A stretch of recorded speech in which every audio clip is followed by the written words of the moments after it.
Welcome sir. Thank you. बहुत बहुत शुक्रिया जुड़ने के लिए, क्योंकि गुलिस्तान न्यूज़ चैनल कॉन्क्लेव कर रहा है बदलता जम्मू कश्मीर, नई राहों का सफर।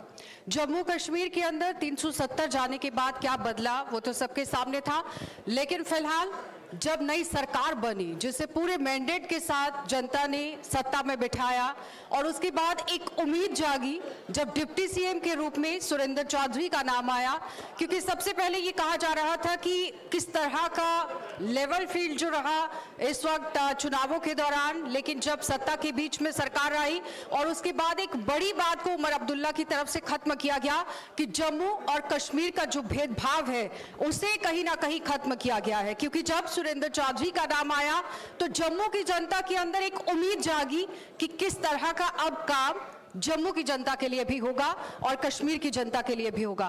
तो सर, सबसे पहले तो बहुत बहुत स्वागत तो है ही, लेकिन सवाल यहाँ पर ये है, अभी तो मुख्यमंत्री को सुन रहे थे, ऑल ओवर उन्होंने पूरे डिपार्टमेंट्स को भी कवर किया और हर एक चीज को लेकर बात की, लेकिन सवाल यहाँ पर ये है कि एजुकेशन सेक्टर, हेल्थ सेक्टर, उसके बाद एम्प्लॉयमेंट जनरेशन को लेकर क्या कुछ रोड मैप जो है वो सरकार अब आने वाले समय में तय करेगी।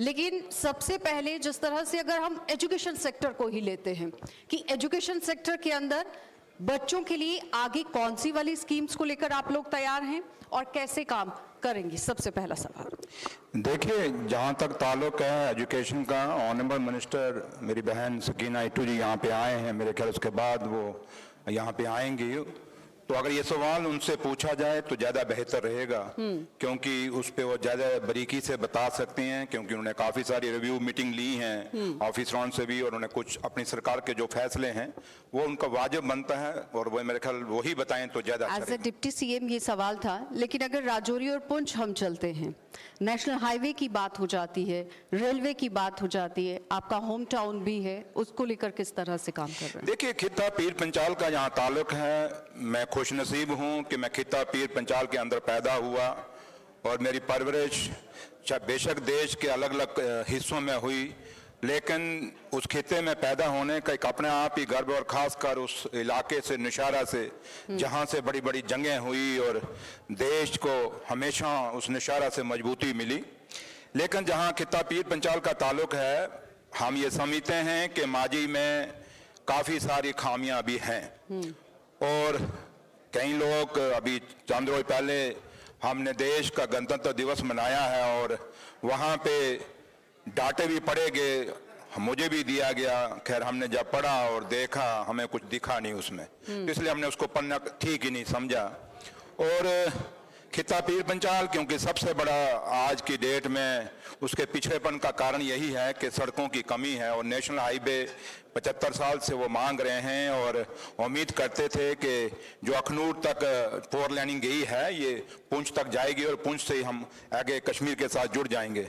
और दूसरा रेलवे का जहां लाइन का ताल्लुक है, ये भी बड़ी पुरानी डिमांड है खित्ता पीर पंचाल की, और उसके लिए भी हमेशा खित्ता पीर पंचाल के हमारे बुजुर्गों ने हमेशा अपना जितना ताकत हुआ जोर लगाया, लेकिन आज तक वो हुई नहीं। और लेकिन अब हमें उम्मीद इसलिए है क्योंकि हमारे जम्मू कश्मीर के मुख्यमंत्री जनाब उमर अब्दुल्ला साहब, उन्होंने खुद इसको टेकअप किया है, 4 लेनिंग के लिए भी, खित्ता पीर पंचाल के लिए, और रेलवे का भी जहां ताल्लुक है उसके लिए भी।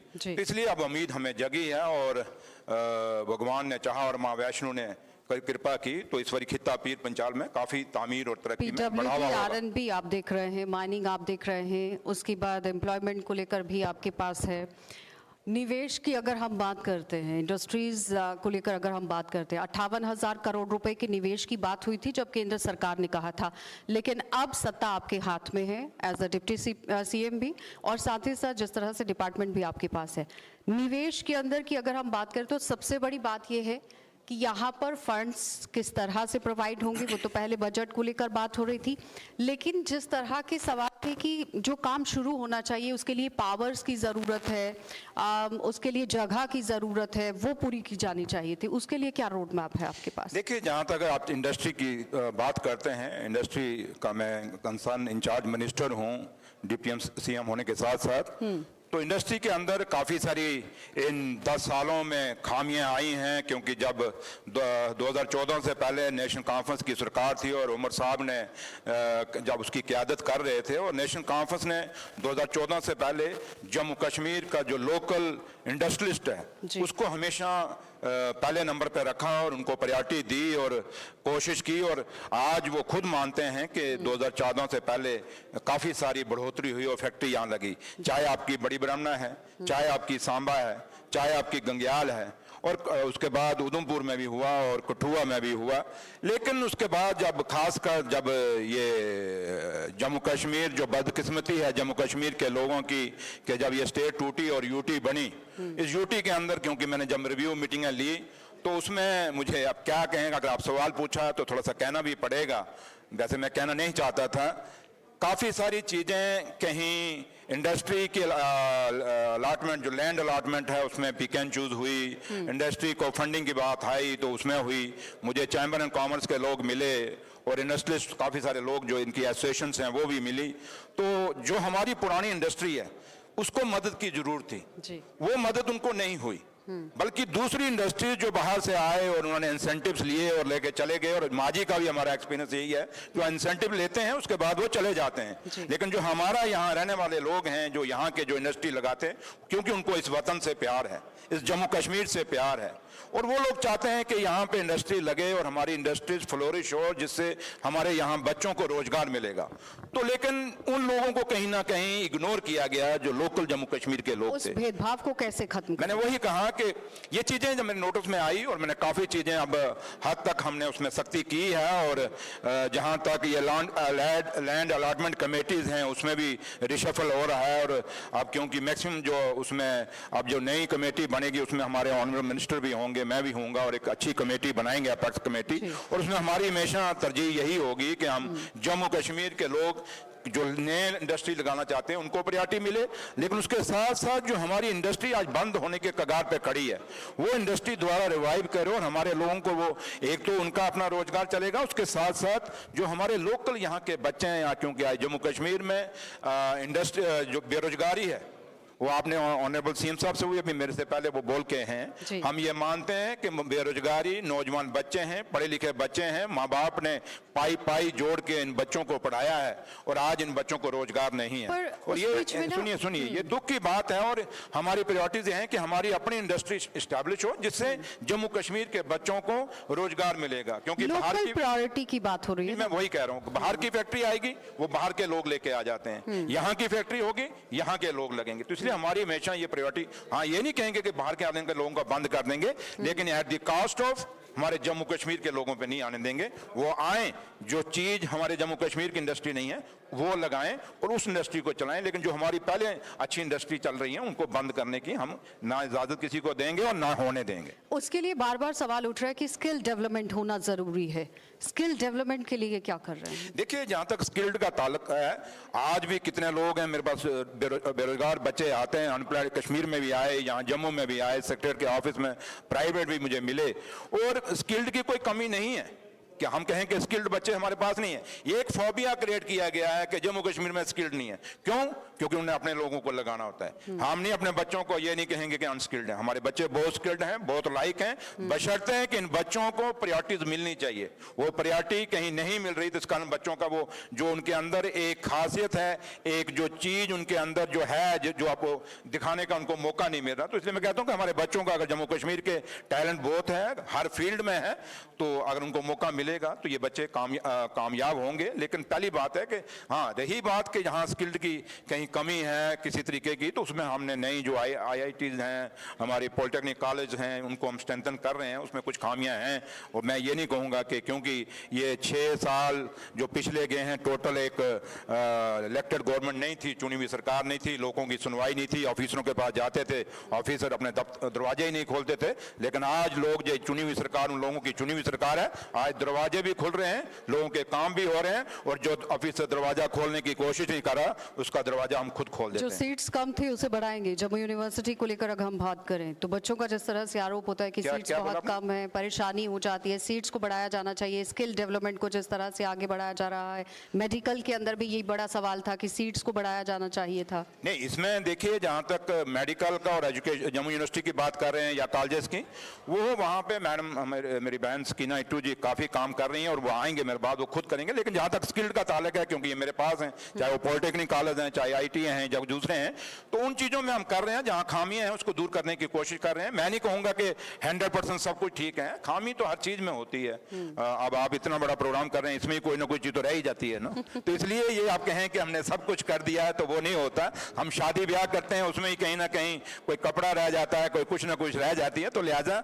ये भी आज यही हमारा भी एक सिस्टम, क्योंकि हमने तो एक सिस्टम चलाना है, उस सिस्टम में हम कहें कि हम 16 कला संपूर्ण हैं, तो वो बात नहीं है। लेकिन कोशिश हमारी ये रहेगी कि अपने लीडर, अपने कायद डॉक्टर फारूक अब्दुल्ला साहब की डायरेक्शन में, और हमारे जम्मू कश्मीर के ऑनरेबल मुख्यमंत्री जनाब उमर अब्दुल्ला साहब की हिदायत के मुताबिक उनके अंडर हम कोशिश करेंगे कि सरकार कोशिश करेगी कि हम बदलाव लाएं, और एक नई जो चीज़ है लोगों को फील, जिस चीज़ के लिए लोगों ने हमें चुन के भेजा है, वो फीलिंग उन लोगों को जमीन तक पहुंचे। लेकिन बड़ा बदलाव होगा अगर भ्रष्टाचार पर नकेल कसी जाएगी, ट्रांसपेरेंसी पर अगर काम होगा, उसके लिए क्या रोड मैप तैयार किया? देखिए, यहाँ जहाँ तक ये ट्रांसपेरेंसी, हर डिपार्टमेंट से जुड़ता है। मैं वही कह रहा हूँ, ट्रांसपेरेंसी का जहाँ ताल्लुक है, भ्रष्टाचार का जहाँ ताल्लुक है, यहाँ मीडिया का बहुत बड़ा रोल है, और जम्मू कश्मीर के मीडिया को अपनी जिम्मेदारी समझनी पड़ेगी, और एक ट्रांसपेरेंसी के लिए बिना भेदभाव, बिना कोई इफ एंड बट, या बिना किसी पार्टी एफिलिएशन के बगैर ऊपर उठ के उनको यहाँ जम्मू कश्मीर में एक अपना रोल अदा करना पड़ेगा। वो हमारे नोटिस में लाएं। हम वादा करते हैं कि जो नोटिस में हमारे आएगा, चाहे भ्रष्टाचारी हो, जो भी होगा, उसके खिलाफ सख्त से सख्त कार्रवाई करेंगे। ये आप हम यहाँ कह के जाते हेल्थ हैं। सेक्टर से जुड़ा हुआ ही सवाल है सुरेंद्र जी, लेकिन होम टाउन आपका है राजौरी डिस्ट्रिक्ट की। अगर हम बात करें कंडी बडाल इलाके में जिस तरह से रहस्यमयी बीमारी आई और ज़्यादातर लोगों की मौत हो गई, और उसके बाद आपने देखा कि सख्ते में भी सरकार भी आई और सरकार की तरफ से कदम भी उठाए गए, उसके बाद एजेंसीज भी पहुंची, हेल्थ डिपार्टमेंट के अंदर मिनिस्टर्स ने भी कहा कि ये अब टेक ओवर करना चाहिए पुलिस को, लेकिन अभी तक कुछ निकल कर सामने नहीं आया। न्यूरोटॉक्सिन के लिए बड़ी बात कही गई, देखिए, कौन सा था, जहाँ किस तरह बड़हाल का हुआ? ताल्लुक है, बड़े दुख और अफसोस से मुझे ये कहना पड़ता है, क्योंकि ऑनरेबल CM साहब भी वहाँ गए, हमारी health minister madam Sakina Itoo ji भी वहाँ पे गए, जावेद राणा साहब ऑनरेबल मिनिस्टर वो भी गए, और मैं खुद भी वहाँ पे एक बार वहाँ गया हूँ। और वहाँ जो मैंने देखा कि अपनी आंखों के सामने उन बच्चों को हमने मरते हुए देखा है। और मैं हॉस्पिटल में भी जब गया था, एक बच्ची 2 दिन पहले वो बोल रही थी मुझे, जब डॉक्टरों ने बुलाया 2 दिन के बाद डेथ हो गई। ये नहीं कहें कि डॉक्टरों ने वहाँ इलाज नहीं किया या मेडिकल की नहीं था, डॉक्टरों ने बेस्ट जो इलाज था, उनका ट्रीटमेंट था, वो बेटी का किया। और जब उसके दूसरे दिन मैं वहाँ बडाल में गया और वो बाप मुझे मिला, और बाप ने को मैंने पूछा, बताइए आपको कोई प्रॉब्लम है, आप क्या समझते हैं, क्या है, क्या कोई दुश्मनी है या क्या है, या कोई ऐसा वैसा जो भी है, आप क्या बोलते हैं? कहता सर मैं कुछ नहीं कहता, मैं सिर्फ इतना कहूँगा कि चौधरी साहब मेरी बच्ची को बचा लो, क्योंकि वो आखिरी उसका सहारा घर में रह गई थी, बाकी की डेथ हो चुकी थी। और अफसोस के 2 दिनों बाद उस बच्ची की भी डेथ हो गई। और सरकार अपनी तरफ से पूरी कोशिश कर रही है, और सरकार, क्योंकि अगर पूरी कैबिनेट वहाँ गई है इंक्लूडिंग ऑनरेबल CM साहब, तो आप ये समझ सकते हैं कि हम कितनी जिम्मेदारी से उस मसले को देख रहे हैं। और DC जो रजौरी हैं वो उनको वहाँ पे हेडक्वार्टर किया हुआ है, और पुलिस वो वहाँ देख रही है, और अलग अलग थ्योरीज में वो मेडिकल के लिहाज से भी वहाँ इन्वेस्टिगेशन हो रही है। उसके बाद जहाँ तक ताल्लुक है पुलिस का, पुलिस अपना काम कर रही है, और दिल्ली से भी ऑनरेबल होम मिनिस्टर साहब अमित शाह साहब ने भी वहाँ से दिल्ली से भी एक टीम बना के भेजी है। तो इसमें दिल्ली की सरकार और जम्मू कश्मीर की सरकार दोनों मिलकर अपनी जिम्मेदारी निभा रहे हैं, लेकिन बदकिस्मती के हम उस जगह तक नहीं पहुंच रहे, कंक्लूजन नहीं आ हाँ, पाया वो अभी पहुंच तक। नहीं पा रहे कि क्या हो रहा है। लेकिन आज भी ईमानदारी से हम चाहते हैं कि उस तक हम पहुंचे, ताकि क्योंकि इसमें पूरा गांव परेशान है, वहाँ अब अलग अलग बातें हैं, अलग अलग थ्योरी हैं, लेकिन सही यही होगा कि जब वहाँ से सामने कोई चीज आएगी तब देखेंगे। सुरेंद्र जी, एक और सवाल PWD और रोड डिपार्टमेंट की तरफ से एक्सीडेंट्स को लेकर बात कर लेते हैं। ज़्यादातर एक्सीडेंट्स जो हैं वो बढ़ गए। जो रिपोर्ट आई अप्रैल 2024 में, उन्होंने कहा कि पिछले 5 वर्षों में 28,896 सड़क हादसे हो गए और 4,251 लोगों की जान चली गई। जिसमें 37,725 घायल भी हुए। तो एक बड़ा सवाल उठा कि रोड कनेक्टिविटी सही नहीं होने की वजह से इस तरह के हादसे हो रहे हैं। फिर एक और सवाल उठा कि गाड़ियां जो हैं वो पुरानी हैं जिसकी वजह से हादसे हो रहे हैं, उन्हें रोकने के लिए किस तरह का रोड मैप तैयार किया गया है? देखिए, इसमें काफ़ी सारे इश्यूज हैं और हिंदुस्तान की पार्लियामेंट में भी ये सवाल इस पर लगा और ऑनरेबल मिनिस्टर जो हैं ट्रांसपोर्ट के हमारे गडकरी साहब ने भी, उन्होंने भी इस पर बोला। और हर सरकार चाहती है कि हम कहें कि हम ही ज़्यादा करेंगे या दिल्ली वाले कुछ नहीं करेंगे, ऐसी बात नहीं है। वो भी कोशिश कर रहे हैं और हम भी, और देश में सारी सरकारें कोशिश कर रही हैं, और ख़ासकर जम्मू कश्मीर में हमारी कोशिश यही रहेगी कि ये एक्सीडेंट जो डेथें हो रही हैं कम हों।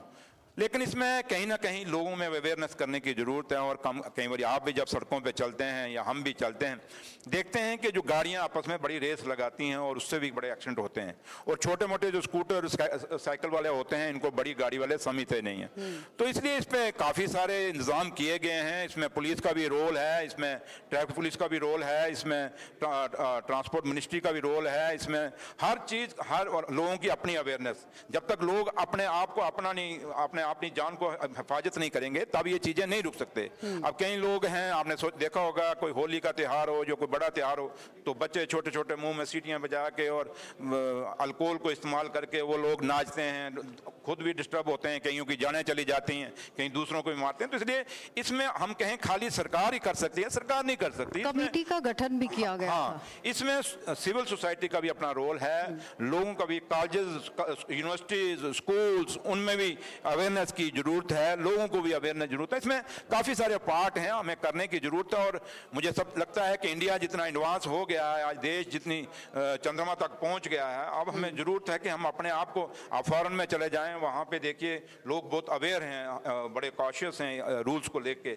बट हम थोड़ा सा लापरवाह हैं। और इसके लिए सबसे बड़ा अगर कोई ये, जहां तक गाड़ियों का ताल्लुक है, दूसरा वो तो सरकार देखेगी, बट कुछ चीजें हैं जो सोसाइटी को खुद देखनी पड़ेंगी और लोगों को समझनी पड़ेंगी। जी, लेकिन इसके लिए एक कमेटी का गठन किया गया था और उस कमेटी की तरफ से रिपोर्ट सबमिट की गई थी, अभी तक उस पर काम नहीं किया गया। सवाल ये भी उठा कि रिपोर्ट अगर दी गई तो उस पर कार्रवाई होनी चाहिए थी। देखिए, मैंने कहा ना कि रिपोर्ट आप जितने मर्जी कानून बनाएं, आप आज देखें कितनी हमारी कोशिश है कि ड्रग्स ना बच्चे लें, ना लें, लेकिन बच्चे लेते हैं। क्या कर सकते हो आप? इसलिए ये चीजें हम, कमेटी जो मर्जी यहां से करेगी, जब तक वहां school, colleges, universities, civil society, NGO, जितने ये लोग जो अपने आप को सोशल वर्क कहते हैं, ये लोग इन्वॉल्व नहीं होंगे। क्योंकि आखिर एक दिन आके सरकार की जो आंखें, बाहें, बाजू, जो कुछ हैं, जो हाथ हैं, वो तो लोग हैं ना, सोसाइटी है ना। तो जब तक सोसाइटी के वो हर लोग जो जिस भी शोबे में हैं वो अपनी जिम्मेदारी नहीं समझेंगे, तब तक मुझे लगता है कि हम इस चीज में कंट्रोल नहीं कर पाएंगे। सरकार जितना मर्जी डंडा चलाएगी, लेकिन डंडे से देश नहीं चलता। ये largest democracy in the world है। हिंदुस्तान बहुत बड़ा मुल्क है और इसमें आज़ादी है, हर आदमी को बोलने की आज़ादी है। गणतंत्र दिवस में यही संविधान के बारे में हम लोग बोलते हैं। माइनिंग का बड़ा मुद्दा है जम्मू कश्मीर के अंदर, माइनिंग माइनिंग तो जिसमें तूफान है ये माइनिंग। माइनिंग का जहाँ ताल्लुक है, जब से मैं आया हूँ, मुझे ये महकमा मेरे ऑनरेबल सीएम साहब ने दिया है और मैंने इसमें काफ़ी कंट्रोल किया है। और अब कईयों को तो बड़ी तंगी है और बड़ों को बड़ी प्रॉब्लम है, लेकिन हमने एक तैयार कर दिया है कि ये दरिया, ये आबू हवा, ये पहाड़ हमारे हैं, हमारे लोगों के हैं। आज देखिए आपके सामने ग्लोबल वार्मिंग कितनी है, आज पानी खत्म हो गया, आपके बारिशें खत्म हो गई, बारिश नहीं हुई। कल हम कश्मीर से आए, वहाँ बर्फ पिघल गई है, जबकि बर्फ वहाँ टिकनी चाहिए थी। ये मई जून में पानी की मुसीबत आएगी। तो इसलिए जहाँ तक माइनिंग है, ये माइनिंग से जुड़ा हुआ सब कुछ है। क्लाइमेट, जो मौसम, ये सब माइनिंग से जुड़ा। क्योंकि दरिया, आप जाएं कठुआ में चले जाएं, आप जम्मू की तवी को देखें, आप उज में देखें, आप रजौरी पूंछ में चले जाएं, आप कश्मीर में चले जाएं, आप यहाँ खिता चिनाब वैली में चले जाएं, एक बहुत बड़ा माफिया माइनिंग में काम कर रहा है। लेकिन काफ़ी हद तक हमने इनको दबाया है। लेकिन कहीं है कि कुछ लोगों की जो लागें लगी हैं कहीं ऊपर आगे पीछे, वो थोड़ी काटनी पड़ेंगी। जब वो कट जाएंगी तो अपने आप ठीक हो जाएंगे। कुछ तो समझ गए हैं, जो नहीं समझे उनको समझा देंगे। कब तक कटेंगी? कुछ आइडिया देंगे कि हाँ ठीक है, अगले 1 महीने तक कार्रवाई शुरू हो जाएगी, पूरी करेंगे जी। हम कुछ चीजें देख रहे हैं, कुछ जहां कोई ऑफिसर बदलने की जरूरत है वहां ऑफिसरों को बदलने की कोशिश कर रहे हैं, जो लोग इस माफिया के साथ जुड़े हुए हैं। तो इसलिए हम ये अपने दरिया खत्म नहीं होने देंगे, आबू हवा खत्म नहीं होने देंगे। इसलिए ये क्योंकि इस पर मैंने रिव्यू मीटिंग्स में माइनिंग से काफी ली और मैंने बड़ी सख्ती से अपने डिपार्टमेंट्स को कह दिया दिया है कि मैंने, आपने देखा होगा कठुआ में मैंने एक डीएमओ सस्पेंड कर दिया है और बढ़िया उसकी सिफारिशें आ रही हैं इसको बहाल करो। मैंने कहा बहाल नहीं करेंगे, एक्शन और लेंगे। तो इसलिए ये बख्शा कोई भी नहीं जाएगा। और जो आज भी आपके, क्योंकि बहुत बड़ा चैनल है, जो लोग सुन रहे हैं, जो ऑफिसर सुनेंगे मुझे, या कोई लैसी जो माफिया वाले सुनेंगे, जिन जिन का ऑफिसरों का आपस में लिंक है, आज भी वक्त है, तोड़ लें तो अच्छा रहेगा, नहीं तोड़ेंगे तो हम तोड़ लेंगे। एक और सवाल, बहुत एक्शन में आए थे डिप्टी सीएम, जब तबादले भी हुए, तबादले की बात नहीं हुई, ज्यादातर सस्पेंशन की बात हो गई, औचक निरीक्षण किया गया, छापेमारी की गई डिपार्टमेंट के अंदर, जहां पर अटेंडेंस को चेक किया गया, रजिस्टर्स को चेक किया गया, एब्सेंटी को उसी वक्त यहां पर आपने देखा कि सस्पेंड ऑर्डर भी दिया गया, लेकिन थोड़ी सी गति जो है वो धीमी हो गई, ऐसा क्यों? कंटिन्यू रहना चाहिए था। नहीं, वो हमें करना नहीं था, हमें मजबूरी बन गई, क्योंकि हमें लोगों ने चुन के भेजा है और लोगों ने एक जिम्मेवारी दी है। क्योंकि लोग दफ्तरों में जाते थे, उनको ऑफिसर नहीं मिलते थे, और कई ऑफिसरों को ये था कि शायद इनके पास पावर नहीं। तो जब किसी के दिमाग में ये सवाल आएगा तो उस सवाल को खत्म करना हमारे लिए जरूरी था। तो हमने कोई बड़े स्टेप उस पर नहीं लिए, खाली हमने जब देखा, और उनको जब देखा, बड़े बड़े ऑफिसर जो HODs हैं उस डिपार्टमेंट के, वो लोग वहां नहीं थे, तो अब तो आपने देखा बड़ा फर्क पड़ बॉर्डर गया। के लोगों की बात करेंगे, भर्ती को लेकर एक बड़ा मुद्दा है युवाओं का बॉर्डर एरियाज में। देखिए, जहां तक आपको अभी ऑनरेबल सीएम साहब भी रिक्रूटमेंट की बात कर रहे हैं ना, जी, रिक्रूटमेंट में हमने 1 लाख लोगों को लगाने का वादा किया हुआ है। और जो मैनिफेस्टो हमारा है वो खाली एक मैनिफेस्टो नहीं है, झूठों का पुलंदा नहीं है। कई लोग कहते हैं हम ये करेंगे, कोई 15 लाख देता है, कोई कुछ देता है, लेकिन हम वो हैं जो करके दिखाएंगे। जो 15 लाख कभी नहीं मिला, लेकिन हमने जो कहा है, चाहे वो बिजली पे कहा है, चाहे वो बेरोजगारी पे कहा है, चाहे हमने और भी जो इश्यूज हैं, चाहे सिलेंडर पे कहा, चाहे राशन पे कहा, चाहे हमने डेवलपमेंट के लिए कहा, जो हेल्थ के लिए कहा है, एक एक वादा ये सरकार पूरा करेगी। लेकिन मुझे समझ नहीं लगता कि हमारे, अभी तो हमें 3 साल हुए, पत्रकार हमें जहां भी जाते, मैं कल वहां श्रीनगर था, वहां भी पूछते हैं जनाब बताइए आपने ये वादे क्या किए, और भैया हमें तो 3 साल हुए। हमें लोगों ने 5 साल के लिए चुन के भेजा है, कोई 4 महीने के या 1 साल के लिए चुन के नहीं भेजा। और इन 5 सालों के अंदर जो जो वादा हमने किया उसको तो निभाएंगे, उसके साथ जो वादा नहीं किया, जो लोगों की जरूरतें हैं, उनको भी पूरा करेंगे। सुरेंद्र चौधरी से जो जम्मू कश्मीर को एक बड़ी उम्मीदें हैं, उस उम्मीद पर खरा उतरने के लिए किस तरह से काम करेंगे, जनता भी जानना चाहती है कि आगे किस तरह का एक्शन रहे। देखिए, मेरे जम्मू कश्मीर के मेरे कायद और लीडर डॉक्टर फारूक अब्दुल्ला साहब और जम्मू कश्मीर के मुख्यमंत्री जनाब उमर अब्दुल्ला साहब, वो इतने काबिल हैं, और उनकी डायरेक्शन में, क्योंकि उनको सब पता है कि क्या क्या करना है, और उनकी क़यादत में, उनकी डायरेक्शन में हम हर वो चीज करने की कोशिश करेंगे जो जम्मू कश्मीर के लोगों की जरूरत है, और जिस मकसद से जम्मू कश्मीर के लोगों ने हमें जिता के भेजा है। और हम माँ वैष्णो से यही दुआ करेंगे, उस रब से दुआ करेंगे कि सरकार को इतनी हिम्मत दे, इतना जज्बा दे कि हम लोगों पे खरा उतरें।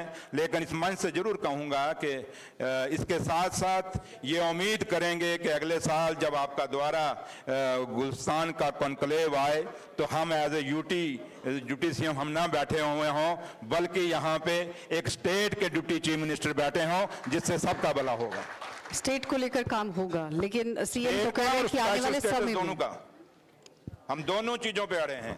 स्पेशल स्टेटस वही जो स्टेटस जैसे जम्मू हिंदुस्तान के 11 स्टेटों में वहां पे आज भी वहां स्पेशल स्टेटस है। हमारा पड़ोसी है हिमाचल, क्या आप वहां जमीन ले सकते हैं? क्या आप वहां पे रोजगार ले सकते हैं? नहीं ले सकते। उसी बुनियाद पे हम ये कह रहे हैं कि अगर हिमाचल के अंदर या 11 स्टेटों के अंदर हिंदुस्तान के अगर उनको स्पेशल स्टेटस है, अगर हम वहां जमीनें नहीं ले सकते, हम वहां नौकरियां नहीं ले सकते, और ये वादा हम नहीं कर रहे, ये वादा हिंदुस्तान के प्रधानमंत्री जनाब नरेंद्र मोदी साहब ने पार्लियामेंट में किया हुआ है। लेकिन जब ये वादा हिंदुस्तान के होम मिनिस्टर जनाब अमित शाह साहब ने पार्लियामेंट में कहा है, उस पावन जगह पे जिसको हम पूछते हैं कि हम जम्मू कश्मीर की जमीन है, जम्मू कश्मीर का रोजगार बाहर के लोगों को नहीं लेने देंगे। स्पेशल स्टेटस को लेकर जो रेजोल्यूशन लाया गया, उसके बाद प्रोटेस्ट भी काफी हुए।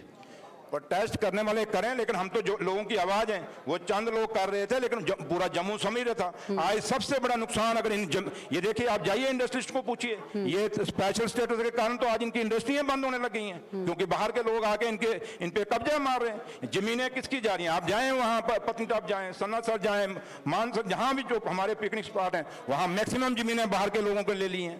तो इसलिए आज हमारे हमारे लोग जो हैं इनकी जब जमीनें जा रही हैं, अपनी जमीनों को रोकने के लिए लोग चाहते हैं कि हमें स्पेशल स्टेटस चाहे, हिमाचल को हो सकता, हमें क्यों नहीं हो सकता। आज कितने लोग बाहर के लोग, आप पोस्ट ऑफिस में जाइए, बैंकों में जाइए, कितने लोग बाहर के लोग बच्चे नौकरियों पर लग गए, हमारे जम्मू कश्मीर के बच्चे नहीं लग रहे। जो खासकर जम्मू को देखिए, कश्मीर में फिर टूरिज्म है, जम्मू तो है ही रोजगार के ऊपर है, जम्मू तो है ही इंडस्ट्री के ऊपर है, जम्मू तो है ही एग्रीकल्चर के ऊपर है, हमारा तो हॉर्टिकल्चर भी यहाँ वो है ही नहीं, नाम मात्र है। तो इसलिए जम्मू खासकर सूबा जहां मैं बैठा हूं इसमें, जहां ये कॉन्क्लेव कर रहे हैं, जम्मू के लोगों के लिए एक बहुत बड़ी मुश्किल है। आज ट्रेन जब जा रही है कश्मीर में, मुझे बताओ इस स्टेशन पे कौन रुकेगा। ये एक वक्त था, हमारे बुजुर्ग बताते हैं कि जब पठानकोट ट्रेन रुकती थी तो वहां कितनी रौनक होती थी, वहां से ट्रेन जब जम्मू पहुंची तो आज देखें पठानकोट का क्या हाल है। इसलिए हम ये चाहते हैं कि जम्मू को सर्वाइव करना है, जम्मू का रोजगार बचेगा, जम्मू का दुकानदार बचेगा, जम्मू की इंडस्ट्री बचेगी, तभी जाके हमारा आने वाले जो बच्चे हैं, आने वाली नस्लें ठीक हो सकेंगी। ठीक है, लेकिन जम्मू को जो डिवीजन दी गई और कहा गया कि उसे रिवाइव करने के लिए काम होगा, इंडस्ट्रीज को आगे बढ़ाने के लिए भी काम होगा, क्योंकि जिस तरह मैंने पहले ही कहा कि 58,000 करोड़ रुपया जो सरकार की तरफ से पहले ही दिया गया था।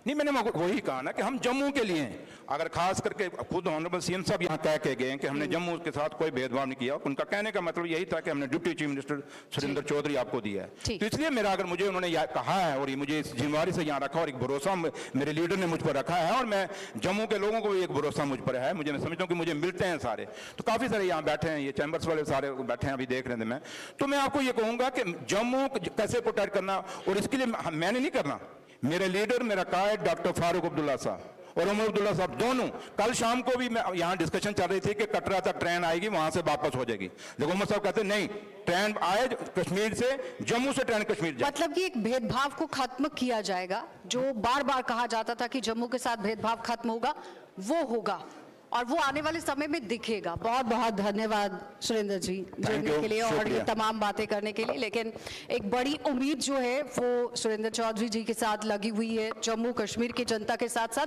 पर्टिकुलरली अगर हम जम्मू के डिवीजन के लोगों की बात करें, कि जम्मू की बात करने के लिए इस वक्त एक नुमाइंदे को चुना गया है, बहुत ही जल्द पर भी काम होगा, क्योंकि जो डिमांड्स लोगों की रही हैं उसे पूरा करने के लिए वो तत्पर हैं। बहुत बहुत धन्यवाद।